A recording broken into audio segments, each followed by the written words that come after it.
Hello everyone, this is Max here, back with another edition of Animaniaugust. This time we're looking at the rest of the year of 1996. We start off episode 88 with a parody commercial for Choco Dark Candies, before getting into the variable line, Quiche Lorraine, with a picture of the Eiffel, with Dot in front of the Eiffel Tower, with a piece of literal cheesecake. Next up is a parody, Soak Soda, a soda parody starring the Hip Hippos. Oh boy. Hippo, oh boy, nobody missed it. Anyway, next up is Papers for Papa. They're forced to deliver office supplies to Ernest Hemingway, as he is sworn off writing due to a bad case of writer's block. There's definitely a lot of just funny stuff. Blue figs and yam, referencing green eggs and ham.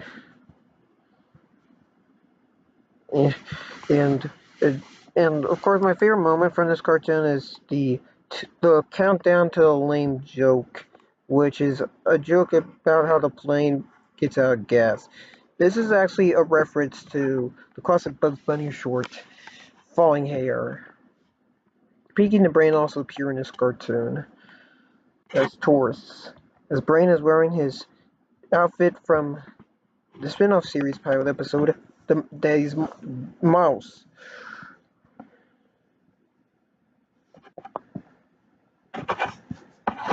Oh no, it's a pretty fine segment.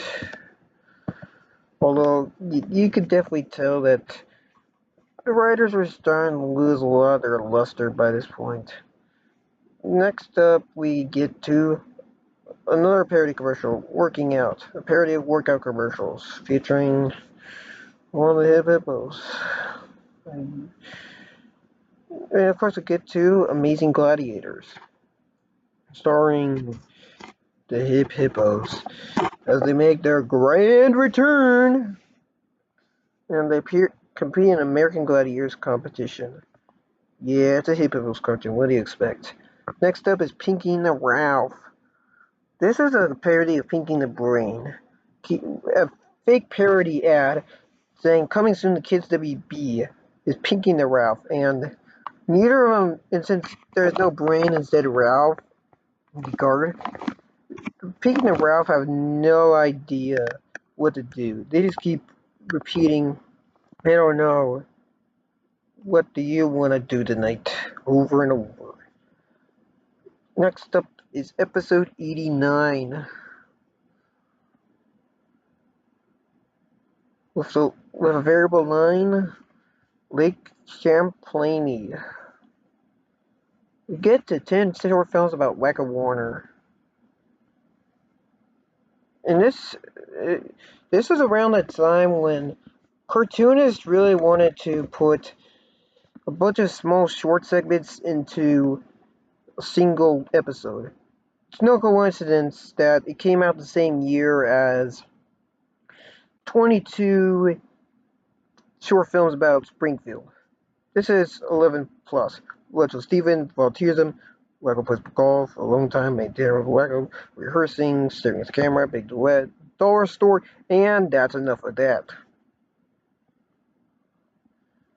It's solid, but, it's, Wacko. No time for love. In this miscellaneous cartoon, with only original characters, for the most part, except for a can of Sylvester suffering Succotash food, the cuckoo clock bird falls in love with a real canary, and tries to get around the fact that he's bolted to the clock. This is supposed to be a parody of The Bored Cuckoo, a novelty short produced by the Famous Studios in 1948. This is also the last one-shot cartoon in the original show. Afterwards, all the segments would be based on established characters. And all around, it's solid. It's definitely a great cap to the one-off segments, but of course, you know, We move on to the Boo Network. Claudius Plots hires Chicken Boo as the new head of program for the WB. Mr. Johnson is skeptical that Boo is a chicken. Chicken Boo's shows are parodies of popular shows of the time, like 60 Minutes, The X-Files, The Wonderful World of Disney, Melrose Place, and David Letterman. Okay, granted, The Wonderful World of Disney isn't exactly popular in the 90s, but the other four shows arguably definitely peaked in their popularity in the 1990s decade. Although 60 Minutes is still on the air today, and really, The X-Files still has an arguable cultural impact even to this day. As for Melrose Place and David Letterman, I don't know if kids even know about them. Anyway, solid episode. Finally, episode 90. With the variable line, high-octane, as said by Dot, while drinking a cup of coffee. Or hot chocolate, I don't know. We get on to our first episode, Pitter-Patter of Little Feet. In a parody of the classic, sort of, parody of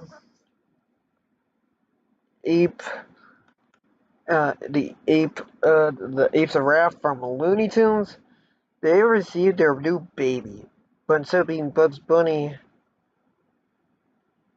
it's the Brain.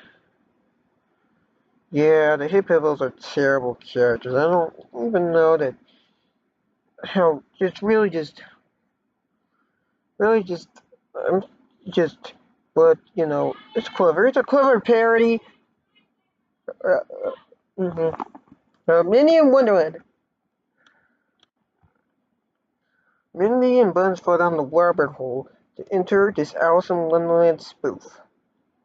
This is the final one, and it's another parody. Mindy is supposed to be Alice, and and and the funny thing is, it's what some of the things they do. Tweedledee and Tweedledummer are characters of the two main characters, Harry and Lloyd from Dumb and Dumber, which I think is clever. And and of course, it is sold.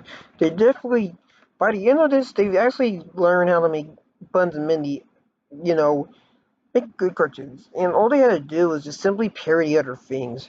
It kind of reminds me of how Super Mario Bros. Super Show just slapped the Mario Brothers constantly in the parodies of other things, or heck, look at the Chipmunks Go to the Movies. They slapped the Chipmunks in parodies of popular movies, and or you know, or really just, or actually quite a lot of cartoons. Like, who can't forget the Family Guy, Star Wars guy? Anyway, it's a solid parody.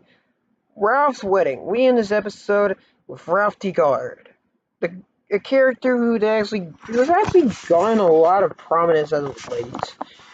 Surprisingly, finally getting married. So, who's his lawfully wedded wife?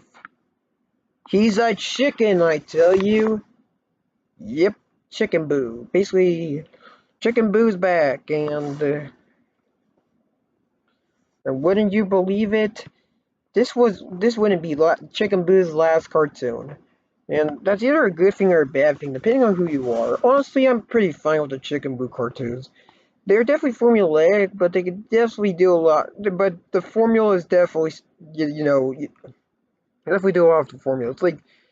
It's more of a, like a Phineas and Ferb type formula where you could definitely lampshade it and squish it out, and it definitely works here because you don't expect it to be a Chicken Boo cartoon. There's no Chicken Boo intro. It doesn't start with Chicken Boo.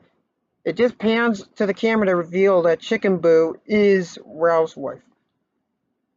But, of course, a cliche ending. It turns out to be a Ralph's dream or nightmare after eating too much chicken. Well, that's all the time we have for today, so, as I always say, Goodbye, nurse.